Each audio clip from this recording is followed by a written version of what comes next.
Hi, my name is Dr. Cate Crowley, Teachers College, Columbia University in New York City.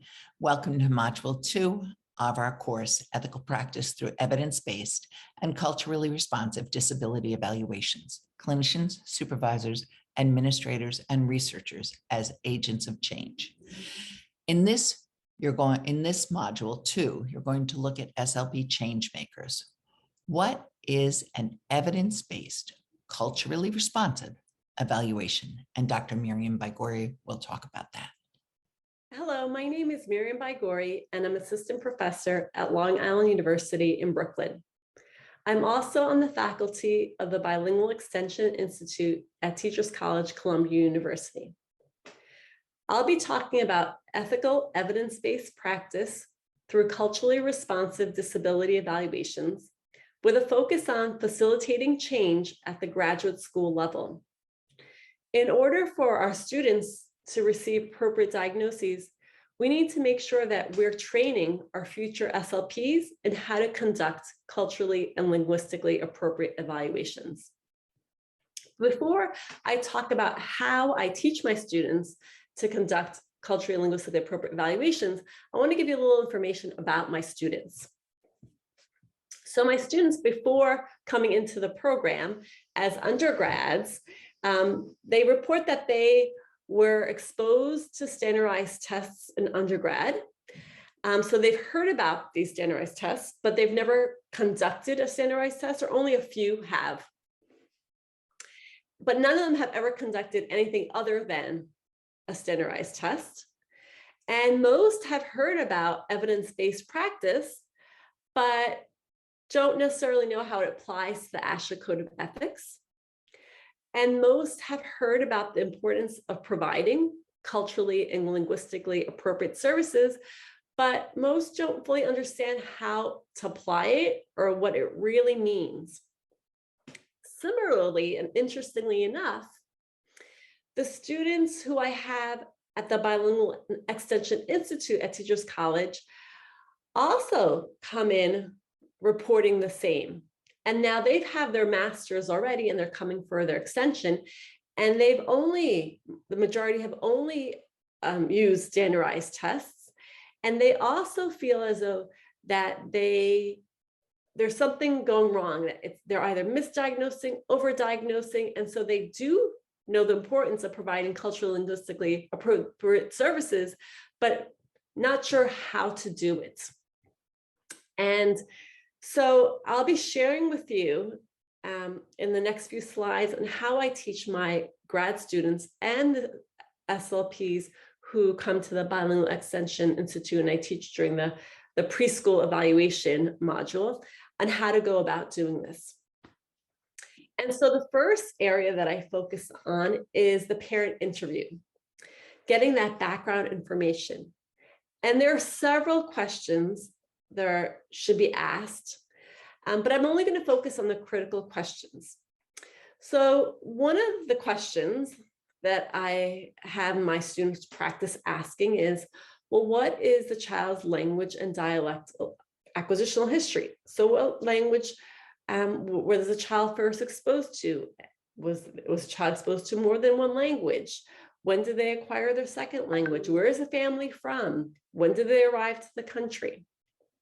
Also, what's the parent's highest educational level? We know that education and SES are linked, and so this may give us some information about the child's access to resources, their exposure.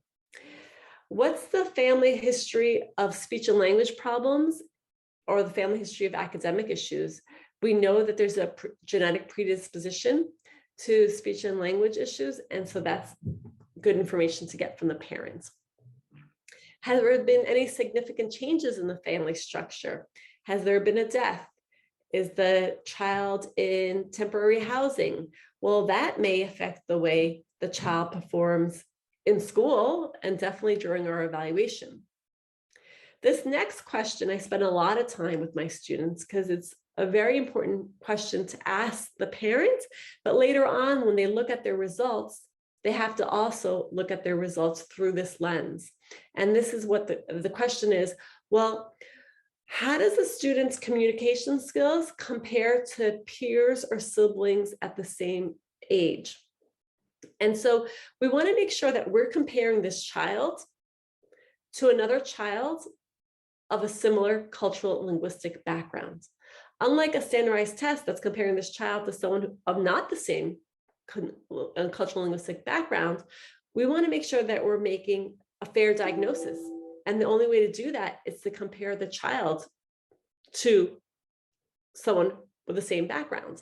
And so by comparing the child to the peers, the siblings, and having the parent give us information how this child compares to their siblings or to children in the playground or to their cousins, then we'll have a better idea of where this child falls. Later on, when I talk about when you're doing the assessment, again, we have to make sure that we're comparing this child's performance during the assessment to a child of the same cultural linguistic background. We also want to know from the parent, well, was the child's performance during the evaluation representative of their language skills, of what's typical of him? Was a child withholding language? Was a child not comfortable with the evaluator in this room? So we want to make sure that what we see is an accurate picture of what the child's really like. Is a child clumsy? There's research that shows that children with coordination issues also is linked with SLI. And then we want to make sure the parent comes in with 10 examples of their best communication and where it breaks down. Because that parent is going to come to the evaluation with the child's language in an optimal environment, in their natural environment. And so if we get these examples and we're doing our evaluation and we feel as though it's not matching, then we know we have to probe further so that we get examples that are similar to the examples the parent came in with. And if we don't, then we have this evidence to use to support our results in our evaluation. Another area that I focus on with my students is going along with this parent interview, but now really focusing on language and dialect. And so we want to know what percentage of this language are they first exposed to, and then did that percentage change throughout the years? Did they lose their first language as they're acquiring their second language? Is their second language influencing their first language, or is the first language influencing their second language? What's their exposure to dialects and languages at home, in the community, and at school? And how is the child's speech and language acquisition history affecting or influencing their performance at school or during the evaluation? So after we gather this information from the parent, which with my students, I have one student play the role of an SLP, and the other student plays the role of a parent. And so the SLP, the student who plays the role of SLP, has to ask the student who's playing the role as parent all these questions. And they have to really ask the questions, not run through each question like a telemarketer. No, going through each question and really delving deeper and getting all the answers that they need. And so the student who's playing the role of the parent has all the answers. And the SLP is not done with their job until they have received all the answers that the student has in the profile. And then they switch roles. One plays the role of the parent and one plays the role of the SLP, and they get a different profile. And again, they have to really practice and feel comfortable asking these questions. So after that is done, then we go into, now what do you do with the child? And so I share with them the school language assessment measure, SLAM, that you can find for free on Leaders Project. I will only share a few of them here, but if you go to leadersproject.org, you could find several resources and in many languages. And so this is one material I share with my students, and this is the crayons card, and students look at it and they, look at it as if they're their child and try to figure out what's happening in this picture. And then what I really spend a lot of time with are the questions that go with this elicitation task. And we look at the questions and we try to figure out, well, what is this question eliciting? What information will we get from this question? So for example, the first question is, tell me the story of what happened. And I ask my students, by you saying that to the child, what do you think we'll get? And they'll say, oh, a narrative. And then I'll say, okay, then you get a narrative. And what will you get from a narrative? Well, we'll get information about their syntactic complexity. Are they producing simple sentences? Are they producing compound sentences, complex sentences? What's their cohesion like? Do they have temporal cohesion, causal cohesion? What's the lexical diversity like? So by asking that question, that's all, lots of information we'll be getting from that question. The next question is, why is the red crayon pointing to the little blue crayon? And again, I ask my students, by asking that question, what will we get? Well, we'll get information about inferencing, perspective taking. I'll give the student an opportunity to produce a complex sentence, so they have to give a reason and say because. The next question is, what would you say to the big crayon if you were the little blue crayon? And how would you convince the big crayon that you didn't do it? Again, what valuable information will we get from this question? Well, we'll get information about theory of mind, perspective taking, social pragmatic language, problem solving skills, and inferencing. What do you think is going to happen next? Again, predicting, making those inferences. And the last question that this task elicits is, have you ever been blamed for something you didn't do? And tell me what happened. And by asking this question, my students then realize, oh, you can get a personal narrative from this question. So with this task alone, you get examples of language, really rich opportunities of language. And so after this card set, we look at this other card set. And again, I'm just showing you a few of them, but there are a lot on the website. And this is the doggy comes home picture cards. And so I have my students put them in order. And again, they role play. One of them pretends to be the SLP, one of them pretends to be the child.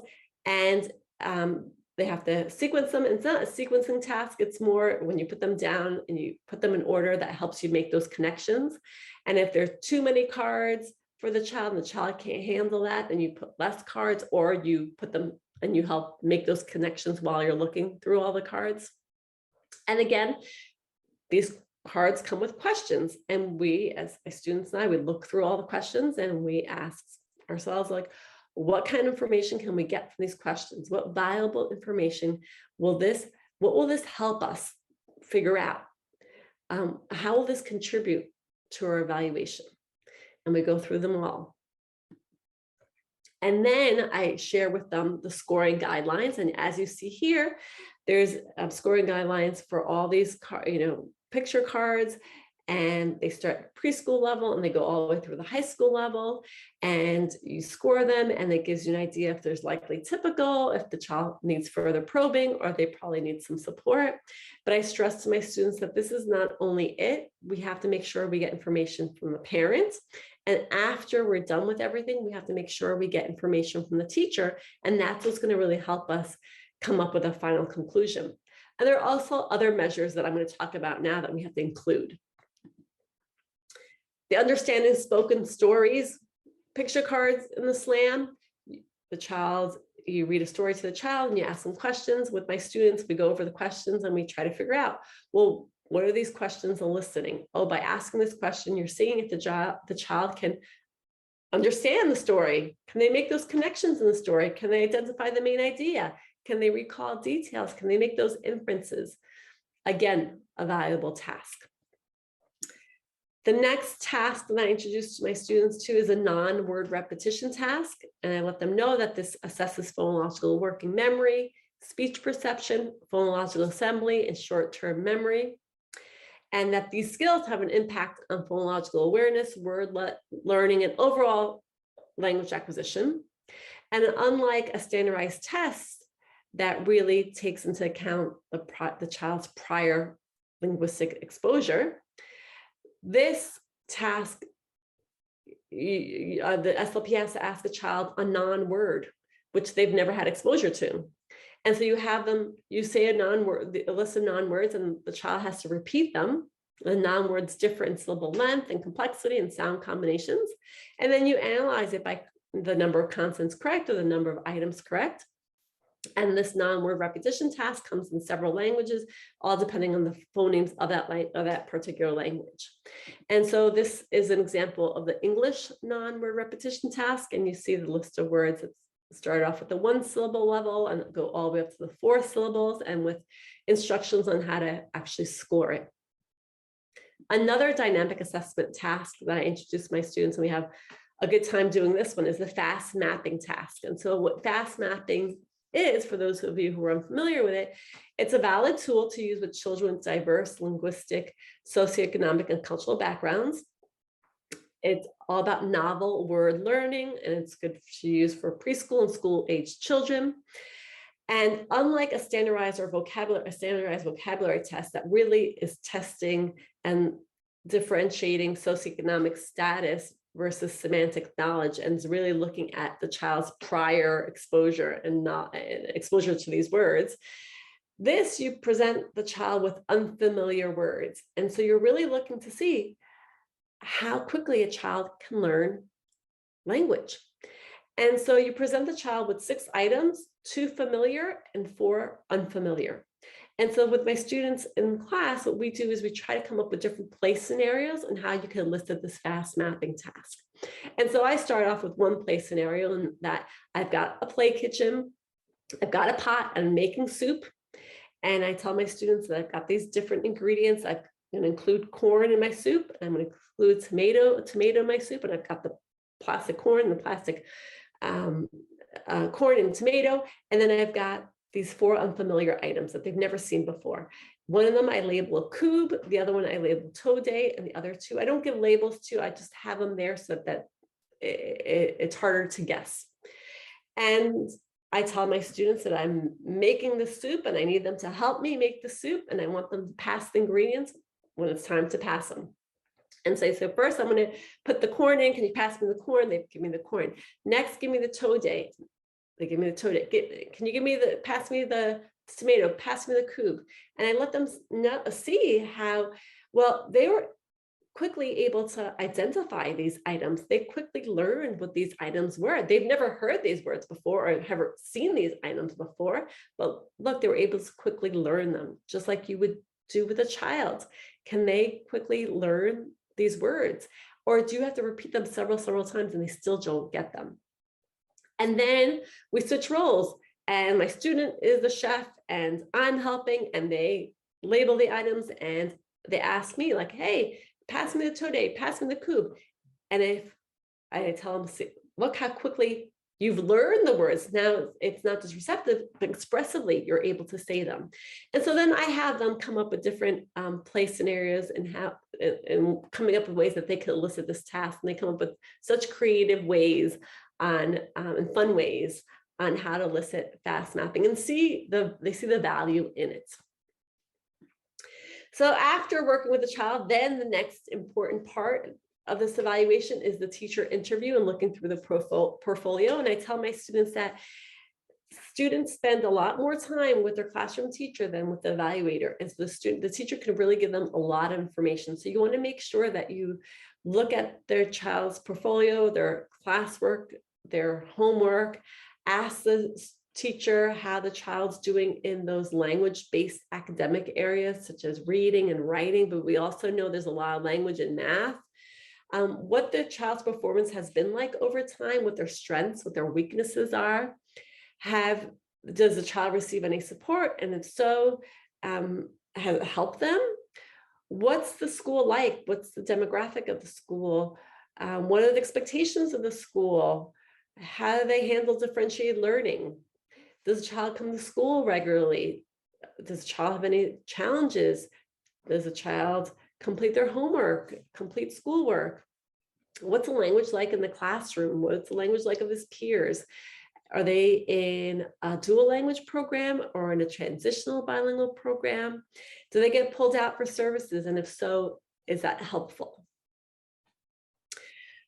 So after they get all these pieces, what they really have to do, and going back to what I said at the beginning is, and this is the most challenging part for many, is that they have to come up with their results, but an appropriate result by comparing this child to a child of the same cultural and linguistic background. As I mentioned, you asked the parent at the beginning what the child's language is like, but now when you're looking at your results, you have to look at it through a clinical lens and use your clinical judgment.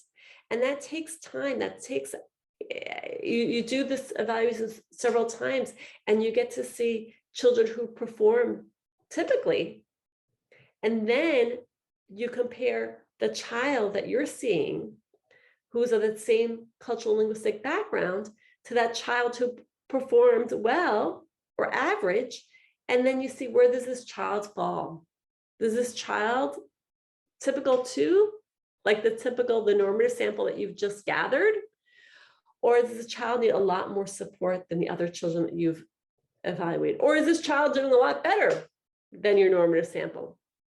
And so it takes time for you to create and come up with that normative sample. And it takes time because you have to evaluate several children on that same cultural linguistic background so that you're comparing that child fairly. And after you do that and you get the parent input and the teacher input, then you know you're coming up with an accurate diagnosis.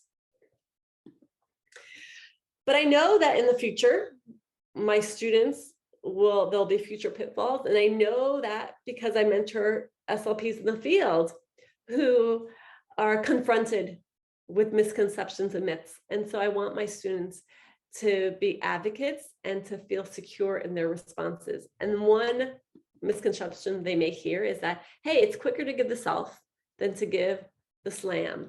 And so give the self instead.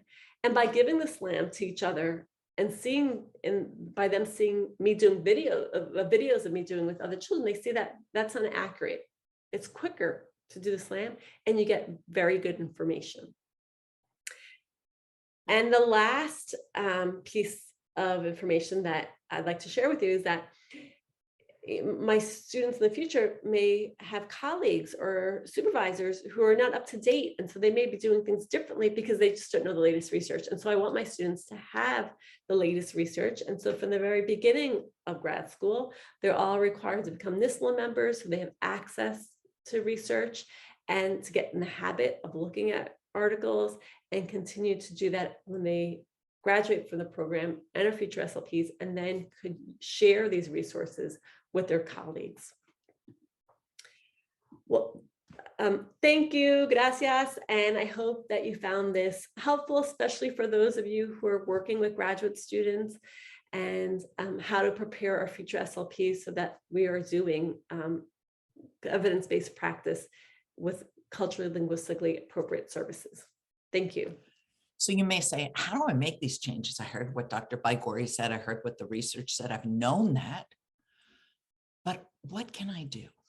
So that's where the code of ethics comes in about that lifelong learning piece. I want to dig into what I don't know. Trust me, I did not graduate from my master's program with an understanding of sentence structures and how to look at them. And I didn't have a framework for analyzing content. Now I do. How did I get it? I looked at grammar books. I went online. I talked to colleagues. I talked to linguists. I just worked at it. We now have all these free courses where you can learn how to do it at leadersproject.org, but I just learned it because I knew I was missing it. That's my lifelong learning. I also now have a framework for analyzing the content of language, and that is I look at causal cohesion. I look at referential cohesion, temporal cohesion. I look at theory of mind. I look at making meaningful predictions. I look at if there's any false beliefs. And then I look at taking perspectives. And I find those are really good ways of analyzing. So one way to make these changes where you work, as you've heard from our clinicians, you'll hear from our clinicians and the supervisors and lead SLPs, is when there's a disproportional identification of minority kids, bilingual kids, kids from lower socioeconomic background, the federal law says this has to be identified and addressed.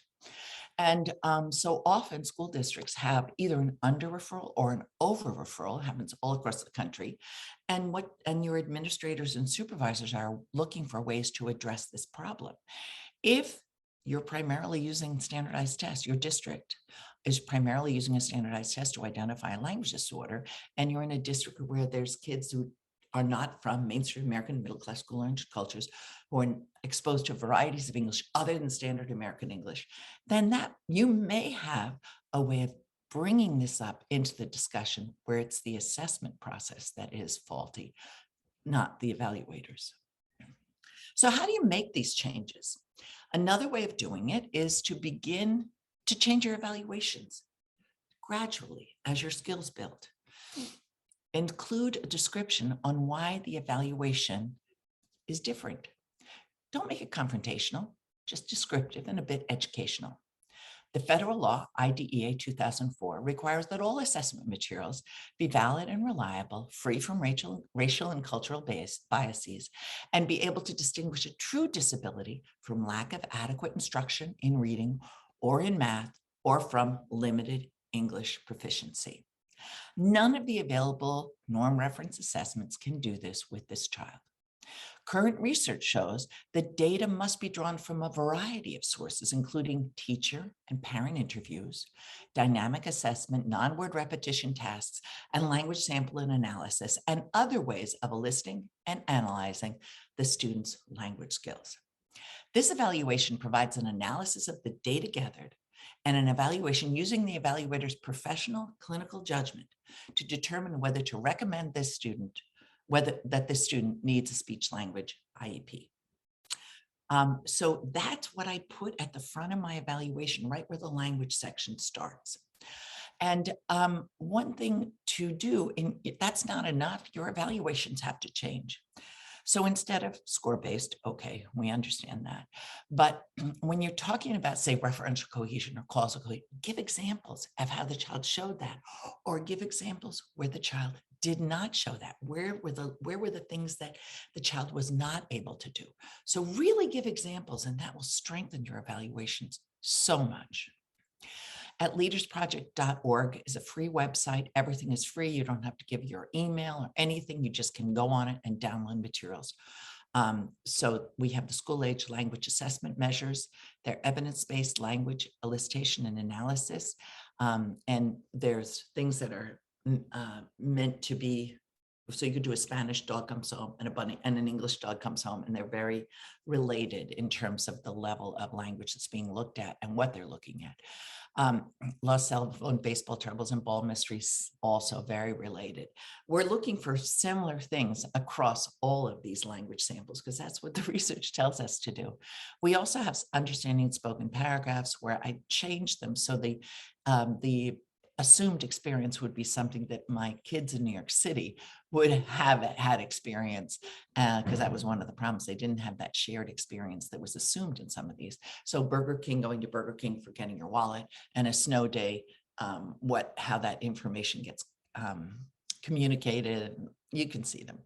Then we have non-word repetition tasks in 3 languages, fast word mapping and incidental word learning. Thank you, Doug Peterson.